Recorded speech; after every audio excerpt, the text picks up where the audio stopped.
ඔයාගේ iPhone එකේ battery life එක පරිස්සම් කරගන්න මේ setting තුන අනිවාර්යයෙන්ම හදාගන්න.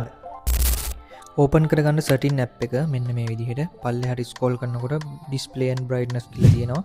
ඒකට ගිහිල්ලා dark mode දාගන්න. ඊට පස්සේ true tone කියන එක ඕපන් කරලා තියාගන්න off වෙලා තියෙනවා නම්. ඉතින් මේක ගොඩක් වටිනවා. නැවතත් ඕපන් කරගන්න settings. ඊට පස්සේ battery වලට ගිහිල්ලා battery health and charging කියන එක උඩට යන්න. ඊට පස්සේ ඔයාලට බලා ගන්න පුළුවන් optimized battery charging කියලා තියෙනවා. ඒක off වෙලා තියෙනවා නම් අනිවාර්යයෙන්ම on කරලා තියාගන්න මෙන්න මේ විදිහට. ඉතින් මේ setting හදාගෙන තියෙන එකෙන් ඔයාලගේ battery health එකට ගොඩක් වටිනවා. ඒ නිසා මේවා අනිවාර්යයෙන්ම හදාගෙන තියාගන්න.